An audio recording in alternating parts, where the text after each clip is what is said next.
할렐루야. 오늘 말씀의 제목은 한번 따라할까요? 그 사랑 어떻게? 네. 지난 주일 설교 제목을 여러분 혹시 기억하세요?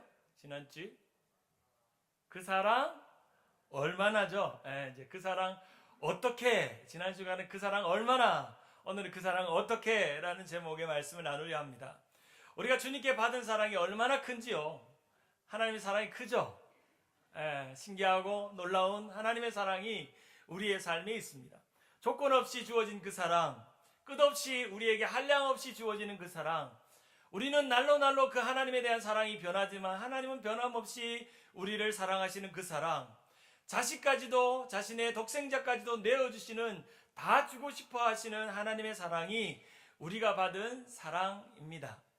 그래서 성 어거스틴은 하나님의 사랑을 이렇게 표현했습니다. 하나님은 이 세상에 사랑할 사람이 나 하나밖에 없는 것처럼 누구를 사랑하신다? 나를 사랑하신다. 하나님은 얼마나 우리를 사랑하시는지, 이 세상에 사랑할 사람이 우리밖에 없는지, 나밖에 없는지를 알고 하나님 그렇게 우리를 사랑하신다라고 고백합니다. 우리는 날마다 하나님의 사랑을 생각하면 찬송이 넘치고 감사가 넘치고 감격이 넘쳐야 합니다.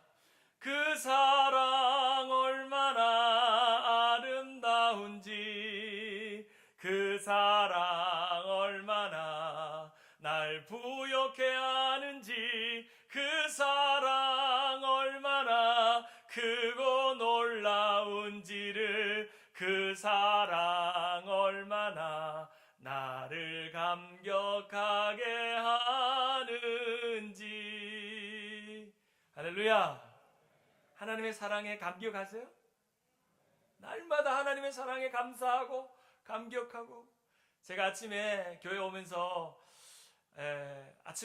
감사하자를 5번 외치니까 감사하는 것마다 무엇이 내게 감사인가? 하나님의 베푸신 사랑이 감사하고, 오늘도 성도들에게 그 사랑하는 마음을 전하기 위해서 어제 하루 동안 준비했던 설교를 전할 수 있는 건강과 교회와 직분과 은혜를 주셔서 감사하다 이런 마음을 가졌습니다. 우리에게 이러한 하나님에 대한 사랑과 감격이 식어지지 않고 줄어들지 않는 것이 우리의 믿음의 아름다운 비밀입니다. 그런데 하나님에 대한 이 놀라운 사랑이 식어지거나 줄어들고 있다면 그때부터 우리의 믿음은 약해지고 우리의 믿음은 식어지고 사라지고 있게 되는 것이죠. 우리의 신앙의 처음 출발은 그 사랑 얼마나 라고 하는 감격에서 시작했다면, 이제 우리의 삶은 그 사랑을 경험하고 그 사랑에 부음받아지고 그 사랑을 경험한 사람은 그 사랑을 어떻게 할까? 그 사랑을 어떻게 라는 삶으로 살아가야 되는 것입니다. 우리는 나는 무엇을 어떻게 할 것인가? 그 사랑을 받았다면 나는 이제 어떻게 그 사랑을 살아낼 것인가? 그 사랑 얼마나 해서 그 사랑 어떻게의 인생으로 바뀌는 것입니다. 그 사랑 얼마나로 감격했던 사람이 그 사랑 어떻게 다른 사람을 감격해 하는 일을 할 것인가가 우리의 삶에 남겨져 있다는 것입니다. 사랑의 사도였던 요한 사도는 이 요한일서 전반부에 우리가 얼마나 사랑받지 못하고 사랑에 제외된 인생인지를 설명하면서, 너희는 어둠이었고 너희는 죄 가운데 있었지만 하나님께서 너희를 사랑하사 하나님의 사랑을 알게 하시고 하나님의 사랑 안에 너희 안에 거하게 하시고, 그 사랑에 있던 너희가 어둠에 있지 않고 사랑 안에 거하고 빛 안에 거하고 사랑이신 하나님과 사귀는 존재가 되었다. 이것이 얼마나 놀라운 것인가 우리에게 말하고 있습니다. 요한일서 3장 9절에 보면, 하나님께로부터 난 자마다 죄를 짓지 아니하나니 이는 하나님의 씨가 그의 속에 거함이라. 그도 범죄하지 못하는 것은 하나님께로부터 났음이라. 우리가 이제는 죄로부터 난 존재가 아니라 하나님께로부터 난 존재가 되었다는 것을 우리에게 말해주고 있는 것입니다. 어떤 분이 고백한 고백 중에 이런 고백이 있었습니다. 그분이 나의 전부가 되고 나는 그분의 일부가 되고, 그분과의 사귐은 나의 세상을 완전히 뒤집어 놓았다. 나를 사랑하신다. 하나님의 사랑을 만나고 나서는, 하나님의 사랑을 경험하고 나서는 하나님이 나의 전부가 되고 나는 일부가 되는, 하나님이 나의 에브리띵이 되고 나는 nothing이 되는 하나님 사랑밖에 없다는 것을 경험하는, 이제는 내가 전부인 것처럼 내가 주인인 것처럼 살아왔지만 그 인생이 뒤집어져서 이제 하나님의 사랑이 전부구나. 내 세상에는 하나님 사랑밖에 없구나 라고 고백하는 삶을 산다는 겁니다. 성경에 이 아가페라는 사랑이라는 단어가 신약 성경에만 해도 320번 등장하는데, 특별히 유독 이 사랑에 대한 이야기를 많이 전하고 있는 사람이 있다면 바로 사도 요한일 것이죠. 106번 사랑하세요. 사랑은 무엇인가를 설명하고 있고, 그리고 또 사도 바울도 136번이나 사랑에 대한 이야기를 하고 있습니다. 이 두 사도, 사랑의 사도와 복음의 사도였던 사도 바울이 두 사람이 동일하게 사랑에 대한 이야기를 하는 것은 그의 두 사람의 메시지에는 동일한 두 가지의 핵심이 등장하고 있습니다. 그 첫 번째는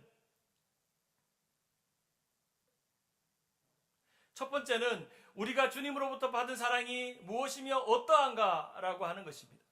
우리가 주님으로부터 받은 사랑이 무엇이며 어떠한가. 우리가 주의 복음을 받으면 주님의 사랑이 어떠함을 알게 되죠. 아시죠, 여러분? 하나님 사랑이 어떤 건지 아시죠? 예. 그리고 나서 그 사랑을 우리가 이렇게 말합니다. 우리가 주님으로부터 받은 사랑으로 무엇을 하며 어떻게 할 것인가? 그 사랑이 어떠한가? 그리고 그 사랑을 어떻게 할 것인가를 생각하게 된다는 것입니다. 바로 이것이 우리에게 주어진 하나님의 사랑입니다. 성경에서 기록되어진 사랑은 그냥 지식적이거나 신학적인 용어가 아니라 우리가 살아내야 될 용어입니다. 우리가 삶으로 보여줄 용어가 사랑이라는 용어입니다. 우리에게 주어진 질문은 두 가지밖에 없습니다. 첫째는 진정한 사랑을 아십니까? 라고 하는 질문이고, 그 진정한 사랑을 여러분 아세요? 그 진정한 사랑을 누가 주셨죠? 예수님, 하나님이 주셨죠. 두 번째는 진정한 사랑을 알고 있다면 진실로 사랑하십니까? 라고 하는 질문입니다. 여러분 정말 사랑하세요? 여러분의 남편과 아내를 사랑하세요? 여러분의 가족들을 사랑하세요? 여러분의 형제 자매들을 사랑하세요? 여러분의 교우들을 사랑하세요? 여러분의 교회 지체들을 사랑하세요? 연약한 자들을 사랑하세요? 여러분, 제가 여러분을 사랑하는 것 같아요? 사랑하지 않는 것 같아요? 에? 모르지 뭐. 안 살아봤어. 좀 더 살아보세요, 나랑. 제가요, 지난주 토요일날, 금요일날 갑자기 생뚱맞게 아보카도를 따야 되겠다는 마음이 드는 거예요. 이 아보카도가 땅바닥에 막 떨어지는 게 너무 아까운 거예요. 이걸 따가지고 새벽기도 오는 성도님들에게 나눠주면 얼마나 좋을까. 그래가지고 아보카도를 1시간 반 동안 땄어요, 혼자서. 우리 이성환 목사님 사다리 잡아주고. 따는데 기쁜 거예요. 이거를 나눠줄 걸 생각하니까. 그래서 깜짝 놀랐죠. 새벽에 그렇게 많이 딴 걸 보고. 제가 다음 주도 또 따려고요. 사랑하는 마음이 주고 싶은 거예요. 여러분에게 좋은 말씀 전해주고 싶고, 좋은 건 나눠주고 싶고, 어떻게 하면 여러분이 믿음 안에 승리하고 싶고, 어떻게 하면 여러분을 사랑할까 하는 것입니다. 한번 옆에 분에게 이렇게 한번 물어볼까요? 혹시 제가 사랑한 적이 있나요? 물어보세요. 혹시 제가 사랑한 적이 있나요? 사랑의 기억이 있나요? 여러분 옆에 있는 분에게 사랑받아 본 기억이 있나요? 그렇죠. 안타까운 사실은 사랑을 받고 사랑을 믿지만 우리는 너무도 사랑을 모른다는 사실이에요.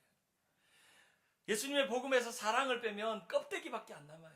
예수님의 복음의 진수는 하나님의 사랑이며 그 사랑을 우리가 어떻게 살아내느냐 하는 것입니다. 이런 말이 있어요. 예배는 있으나 영성은 없고, 인물은 있으나 인격은 없고, 건물은 있으나 교회는 없고, 명성은 있으나 사랑은 없다. 여러분, 우리 교회는요, 사랑이 있나요? 우리 교회 안에서 사랑을 보신 적 있나요? 일부보다 크게 대답하시네요. 일부 분들은 하고 계시더라고. 사랑이 없어서 그런지. 여러분, 얼마나 자주 사랑하세요? 얼마나 자주 사랑을 하세요? 제가 우리 교회 와서 참 새로운 경험 중에 하나가, 우리 이 제일 앞자리에 앉으신 우리 박근배 장로님 저만 보면 사랑해요 목사님 하는데 내가 눈물이 핑 돌아요. 사랑해요 목사님. 저는 사랑을 받고 있어요. 최소한 한 분한테는. 우연히 제가 페이스북을 보다가 홍정길 목사님이 한국 교회를 생각하며 인터뷰했던 동영상을 보았어요. 이 홍정길 목사님이 참 그래도 아주 인격적이고 아주 목회를 잘한 복음적인 삶을 살았던 목사님인데, 그 목사님이 이렇게 인터뷰를 하는 거예요. 한국 교회의 사랑이란 단어는 우리에게 참 부끄러운 언어다. 우리에게 무슨 진정한 사랑이 있냐고 물어보아야 한다. 말은 실체가 없으면 그건 소리일 뿐이다. 제가 여러분을 사랑하는데 사랑하긴다고 말만 하고 아무 일도 하지 않고, 여러분을 위해 기도하지도 않고, 여러분에게 뭔가 주고 싶은 마음도 없고 아무것도 없는, 제가 지난 한 주간 사랑의 종로로 돼서 생각하면서, 그러니까 목사는 항상 받는 입장에 있잖아요. 항상 여러분들이 저를 대접해주고 섬겨주잖아요. 근데 어떻게 하면 여러분을 좀 드릴까 이런 생각을 하면서 제가 수요일 날 야구르트도 대접했고요, 토요일 날 그 아보카도도 대접했고요. 제 마음 안에 대접하는 마음이 생기는 게, 내가 우리 교인들을 참 사랑하는구나. 여러분, 제가 사랑한 게 보이세요? 대답이 없네요. 더 사랑할게요. 여러분, 이 홍정길 목사님의 말 중에 이 사랑이라는 단어가 한국교회에 너무나도 부끄러운 단어가 되었어요. 여러분, 우리 안에 정말 이 사랑의 단어가 자랑스러운 단어예요? 부끄러운 단어예요? 오늘날 우리 교회 안에 이 사랑이라는 단어가 가득 채워지고 있어요? 아니면 부족하고 있어요? 교우간에 여러분 사랑하세요? 교우간에 서로 격려하고 사랑하고 위로하세요? 내가 일주일 동안 축 처져 있다가도 교회만 다녀오면 힘이 나고, 저 집사님만 만나면 용기가 나고, 마음의 위로를 얻고, 에이 힘들어도 교회 가야지 하고 하는 마음으로 오세요? 아니면 세상도 피곤하고 교회도 피곤하고 항상 피곤하다, 세상도 시험인데 교회는 더 시험이다, 이런 마음으로 오시지는 않으세요? 사도 요한이 왜 사랑에 대한 이야기를 강조했을까요? 특별히 거기에는 특별한 배경이 있습니다. 요한 1서에 보면 초대교회를 위협하고 있는 이단 중에 영지주의 이단이라는 게 있습니다.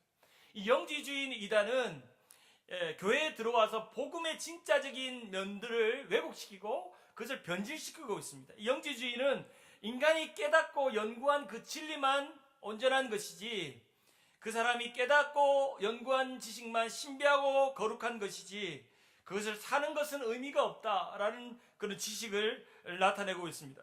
깨달음과 알만 강조할 뿐 그것을 실천하고 그것을 살아내는 것에 대한 이야기를 하고 있지 않죠. 그런 이 영지주의인 세상적인 이론들이 교회에 들어와서 교회에 가지고 있는 기독교 진리를 깨달음과 알의 종교로만 만들고 있다는 거예요.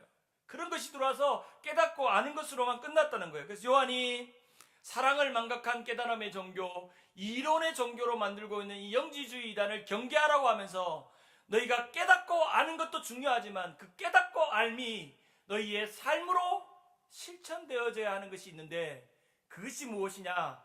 바로 서로 사랑하는 것. 사랑이라는 것을 말해주고 있습니다. 영지주의자들에게 암보다는 삶이 중요하다는 것을 말해주면서 진정한 삶이 무엇인가를 우리에게 말해주고 있죠. 알고 있다면 아는 것으로, 깨닫고 신비한 지식을 아는 것으로 끝나지 않고 그 알미 삶으로 이어지는, 삶으로 나타나야 진정한 알미라고 분명히 말씀해주고 있는 것이죠. 신앙생활은 두 기둥이 있습니다. 첫째는 하나님을 아는 것, 알미입니다. 분명히 아는 게 필요해요. 하나님을 알고 하나님이 어떠한 분인지 아는 거죠. 두 번째는 아는 만큼 사는 거예요. 삶이 중요합니다. 오늘날 많은 기독교의 문제는, 한국교회의 문제는 왜 사랑이 없느냐? 알면 있는데 삶이 없어요. 신앙생활은 있는데 생활신앙이 없어요. 암과 삶이 분리되니까 오늘날 이 기독교의 가장 진수라고 말하는 사랑이 보이질 않는 거예요. 사랑은요, 지식이 아니에요. 사랑은 이론이 아니에요. 주고 싶고 대접하고 싶고 나누고 싶고 칭찬하고 싶고 격려하고 싶고 안아주고 싶고 기도해주고 싶고 찾아가서 밥 사주고 싶고 대접하고 싶고 함께 있고 싶고 위해주고 싶은 거, 그게 사랑이에요.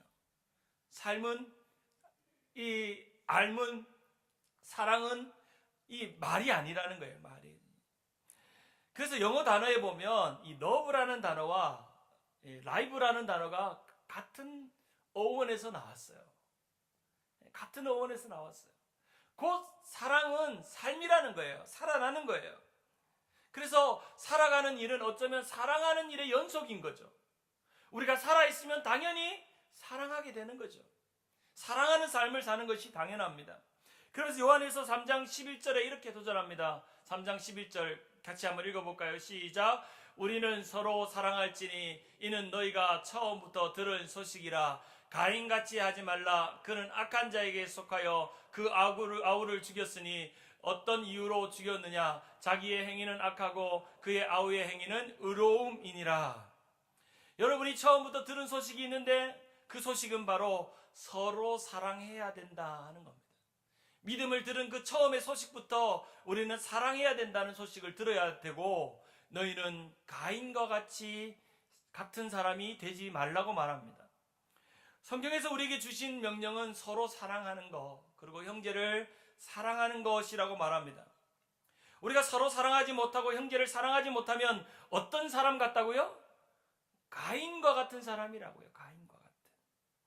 사도 요한은 사랑 없음의 대표를 성경에서 첫 번째 살인을 저지른 가인과 아벨의 이야기 속에서 가인의 이야기를 등장합니다.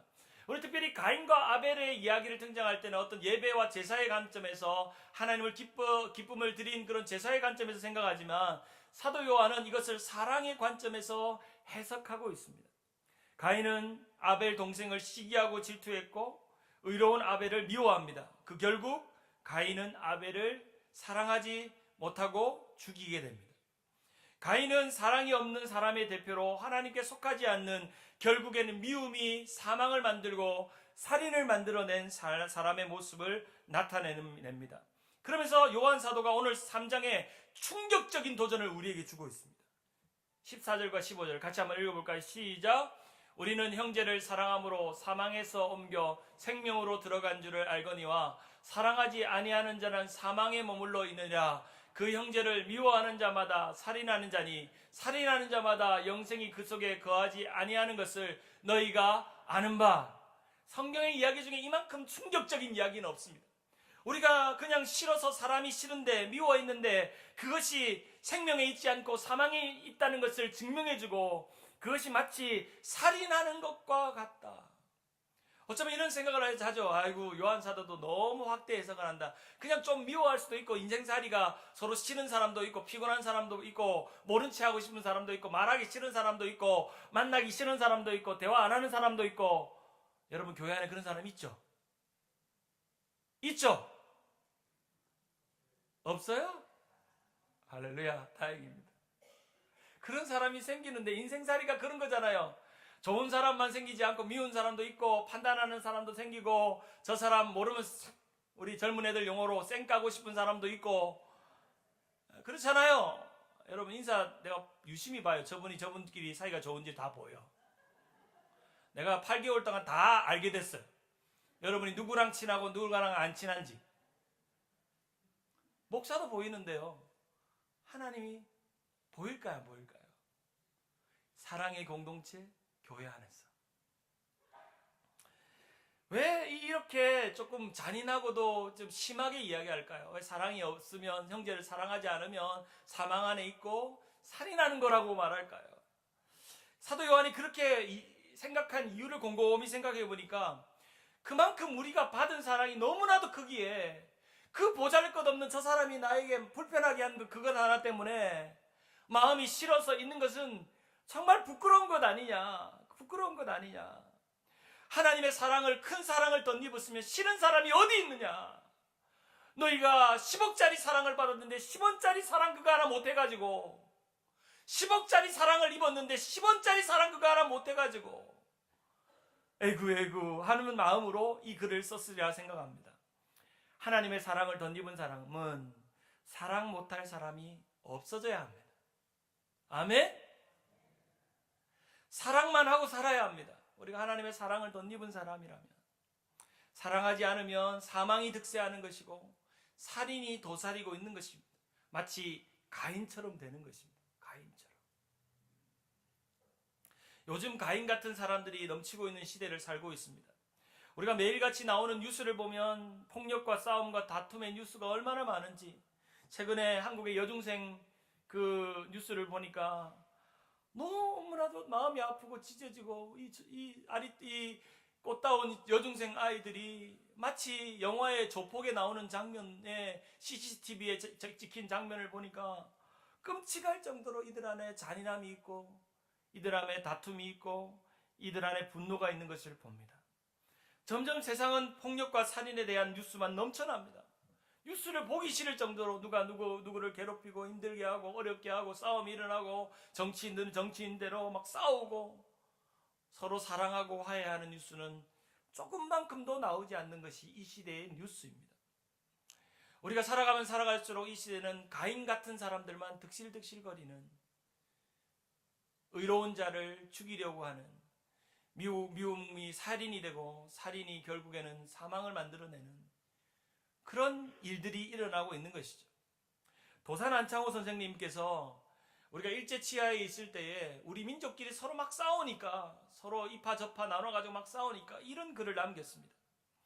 허물 없는 사람이 어디 있겠는가? 그러니 모든 사람을 용서하라. 왜 우리 사이는 이렇게 차가운가? 훈훈한 기운이 왜 없소? 서로 사랑하는 마음으로 빙그레 웃는 세상을 만들어야 하지 않겠소? 남자도 여자도 모두 다 서로 사랑하기를 뭐 합시다? 공부합시다. 그래서 우리 민족은 서로 사랑하는 민족이 됩시다. 오죽하면 도산 안창호 선생님께서 민족끼리 막 사랑하지 않고 싸우고 하니까 남자든 여자든 서로 사랑하기를 공부합시다. 우리가 사랑하는 민족이 됩시다. 라고 말했을까요? 이 세상은 사랑이 사라진 지 오래입니다. 그렇다면 이 세상에 사라진 사랑을 어디에서 찾아야 될까요? 이 세상에 사랑이 사라진 이 시대를 어떻게 회복해야 될까요? 바로 이 세상에서 사랑을 보여줘야 될 사람이 누구일까요? 그리고 그 사랑이 보이고 가장 잘 나타나는 곳이 어디여야 될까요? 바로 우리여야 되고 우리 교회가 되어야 될 줄 믿습니다. 그리스도인이 된 우리가 세상에 보여줄 것은 사랑밖에 없어요. 우리가 재력을 보여주겠어요? 세상의 명예를 보여주겠어요? 교회가 세상에 없는 것을 나타내는 것은 사랑밖에 없어요.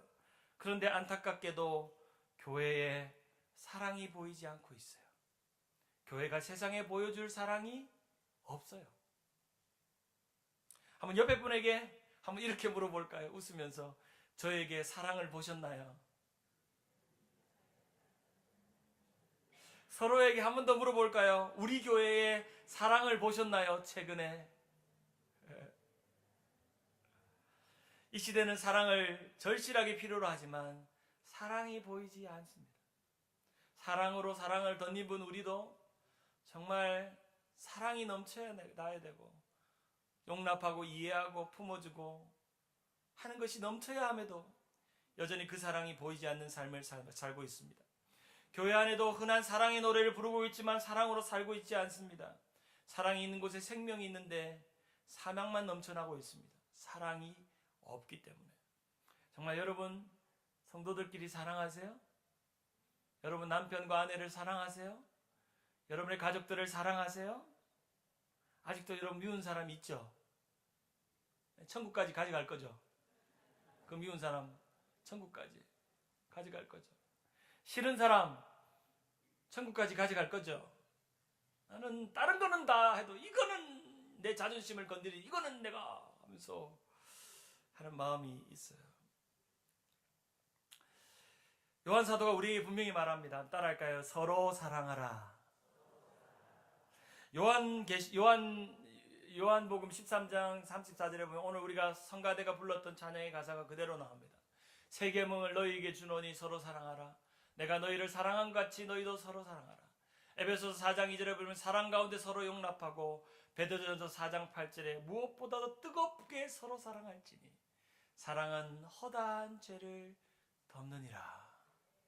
믿으시죠? 그렇게 살기를 원하세요? 뜨겁게 사랑하고 뜨거운 사랑으로 그 사람의 허물을 덮어주고 용납해주고 이해하는 거죠. 어떤 유대 랍비에게 제자가 찾아갔습니다. 선생님에게 찾아가서 이렇게 말하는 겁니다. 선생님, 제가 선생님을 얼마나 사랑하는지 제가 그 말씀 드리려고 이 밤에 왔습니다. 선생님, 제가 사랑합니다 라고 말하는 겁니다. 그러니까 뜬금없이 제자가 선생님에게 사랑합니다 라고 하니까 이 선생님이 빤히 쳐다보면서 이렇게 묻습니다. 나를 사랑한다면 나를 아프게 한 것이 무엇인지를 한번 말해보라는 거예요. 이 제자인 네가 나를 아프게 한 것이 무엇인지를 말해보라. 뜬금없이 이 제자가 선생님에게 잘 보이는 마음으로 선생님 제가 사랑합니다 라고 말하러 왔는데 뜬금없이 나를 아프게 한 것이 무엇냐고 물으니까 머리를 극적이면서 모르겠습니다 라고 말하는 거예요. 그러니까 이 랍비 선생님께서 이렇게 제자에게 말합니다. 나를 아프게 하는 것이 무엇인지도 모르면서 어떻게 나를 사랑한단 말인가. 그 아픔이 뭔지 모르면서 사랑한다고 말하지 마라. 그러나 아픔이 느껴진다면 당신은 이미 그 사람을 사랑하고 있는 거야. 선생님이 내가 어떤 아픔과 어려움이 있는지를 알기 시작하고 이해하기 시작하고 느껴지기 시작하면 사랑하는 사람이 되어지고 있다는 겁니다. 우리가 누군가를 말로만 사랑한다고 말하면서 정작 내가 누군가를 어떻게 아프게 했는지, 그 사람에게 어떤 아픔이 있었는지를 알고 있는지, 관심이 있는지, 그 사람에게 어떤 아픔으로 지금 힘들어하는지를 느끼고 있다면 여러분은 진정한 사랑이 여러분 안에 있는 것입니다. 여러분 때문에 상처를 준 사람의 아픔을 느끼세요? 우리는 너무나도 쉽게 사랑 주기보다는 서로에게 상처를 주며 삽니다. 신앙적으로 경건해 보이고 더 거룩해 보이는 그 사람이 더 많이 상처를 줍니다. 교회를 오래 다니고 교회 안에 배운 것이 많은 그 사람이 더 상처를 줍니다. 직분이 없는 사람보다 직분이 있는 그 사람이 더 많이 상처를 줍니다. 이런 노래 있죠.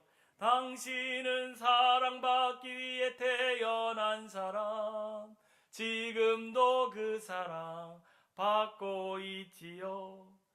우리가 이 찬양을 부르면 참 하나님의 사랑이 나에게 있다는 것을 느끼죠. 근데 반대로 이렇게 부를 수 있어야 돼요. 당신은 사랑하기 위해 태어난 사람, 지금도 그 사랑 하고 있지요. 여러분 사랑을 받기만 하셨나요? 사랑을 하고 있나요? 아니면 당신은 상처 주기 위해 태어난 사람, 지금도 그 상처 주고 있지요.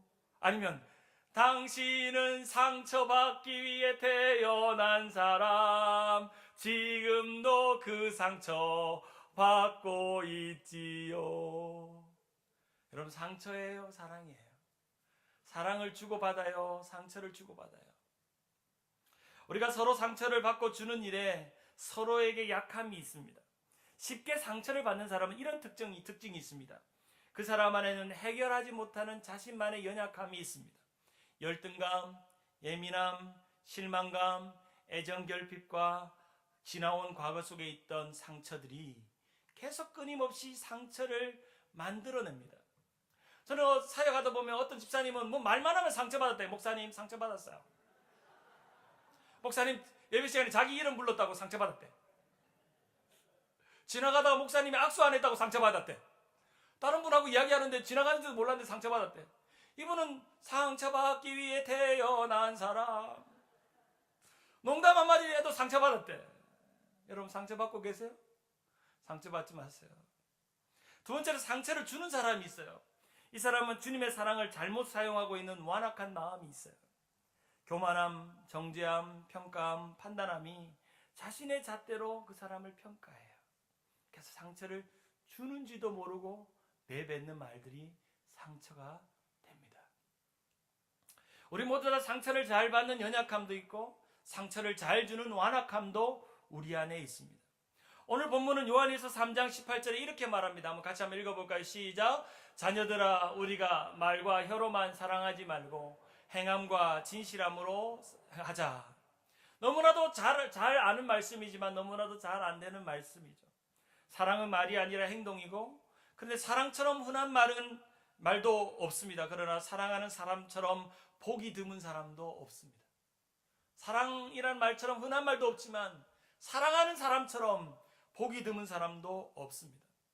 우리가 형제를 사랑하고 형제의 연약함을 돌아보고 궁핍함을 돌아보고 그들의 연약함들을 채워주고 그들을 사랑하고 찾아가고 만나주고 이해하고 품고 용서하고 용납하고 그 사람이 어떤 상처를 주더라도 어떤 어려움을 주더라도 내가 받은 하나님의 사랑이 그것을 치유한다면, 하나님의 사랑이 나를 치유한다면 그것이 나를 회복시키는 것입니다. 교회에 한 번도 상처받지 않은 사람은 없습니다. 저도 지난 8개월 동안 여러분 때문에 상처받은 적 조금 있습니다. 지나가다 툭 던진, 아무 생각 없이 던진 그 말이 상처로 남아요. 그런데 감사한 것은요, 그 상처가 아닌 거예요. 하나님의 부어진 사랑에 비하면, 나에게 베풀어 주신 감사와 은혜를 생각하며 상처가 아닌 거예요. 교회에서 그 상처가 사랑으로 나을 수 있습니다. 왜냐하면 교회 안에 사랑이 있으면, 사랑이란 연고가 그것을 낫게 하기만 하면, 기독교에서 사랑이 빠지면 무서운 율법의 종교가 된다고 해요. 사랑이 빠지면. 어떤 분은 사랑이 없는 교회는 어떤 이단보다 무서운 이단이라고 말해요. 사랑이 빠지면. 말씀을 맺습니다. 우리의 믿음을 아주 심플하게 두 문장으로 요약한다면, 첫 번째 문장은 예수를 믿으십시오 라는 문장이고, 두 번째는 그리고 사랑하십시오 라는 문장입니다. 우리의 신앙생활은 이 두 문장으로 요약할 수 있어요. 사랑이신 예수님을 믿으세요. 하나님이 베풀어 주신 사랑을 믿으세요. 그리고 여러분도 예수님처럼 사랑하십시오. 서로 사랑하십시오. 로마서 13장 8절에 보면, 피차 사랑의 비두에는 아무에게든 아무 빚도 지지 말라. 남을 사랑하는 자는 율법을 다 이루었느니라. 사랑이 곧 율법이라고 말합니다. 갈라디아서 5장 13절에 우리가 갈라디아서 통해서 배우고 있는 것처럼, 한번 따라할까요? 오직 사랑으로 서로 종노릇하라. 오직 사랑으로 서로 종노릇할 일만 남은 것입니다. 그리스도인들이 세상에 보여줄 것은 큰 교회 건물이 아닙니다. 엄청난 교인의 많은 수도 아닙니다. 많은 헌금과 버짓도 아닙니다. 천사의 말이나 놀라운 예언의 말씀이나 산을 옮길 만한 믿음도 아닙니다. 우리가 세상에 보여줄 것은 작은 자에게 한 그릇 나누어주는 냉수 한 그릇 같은 사랑, 다른 이의 허물과 연약함을 감싸주는 사랑, 실수에도 품어줄 수 있는 사랑, 그런 사랑 우리 교회 안에 있기를 바랍니다. 우리 교회에 계셨던 분도 계시지만 여러 가지 상황 속에서 떠났던 분들 중에 우리 교회를 생각하면 사랑이 없는 교회라고 기억된다면, 이제부터 여러분 다시 그 기억을 만들어내기를 바랍니다. 우리가 해야 될 일은 하나님의 사랑을 입고 사랑으로 종노릇하는 일밖에 없습니다. 사랑하는 여러분, 우리 나성 한미교회 성도 여러분, 세상엔 찾아볼 수 없는 사랑이 우리 교회 안에, 우리 성도 안에 있기를 바랍니다. 여러분 안에 있기를 바랍니다. 과거에 실수하고 실패했던 사랑이 아니라, 이제 다시 그 실수와 실패를 반복하는 사랑이 아니라, 진정으로 하나님의 참사랑이 우리 교회 안에 흘러서 이런 소문나는 교회 되기를 바랍니다. 그 나성한미교회 얼마나 사랑이 많은지, 얼마나 사랑이 넘치는지. 나성한미교회 사랑이 있지. 그 교회는 내가 그 교회 갔는데 사랑을 봤어. 할렐루야. 사랑으로 소문나는 교회 성도님들 되기를 축복합니다. 이제 사랑합시다. 말로만, 혀로만 사랑하지 말고 행동으로, 진실함으로 우리 서로 사랑합시다. 옆에 분 손을 꼭 잡고 이렇게 축복합시다. 진짜 사랑합니다. 진짜 사랑합니다. 우리 다 같이 일어나셔서 옆에 분 손을 잡고 이 찬양하면 좋겠습니다. 우리 다 같이 일어나셔서, 우리 부부끼리는 또 우리 교우들끼리 혹시 손을 잡을 수 있는 분들은 손을 잡고 이 찬양을 함께 했으면 좋겠습니다. 천사의 말을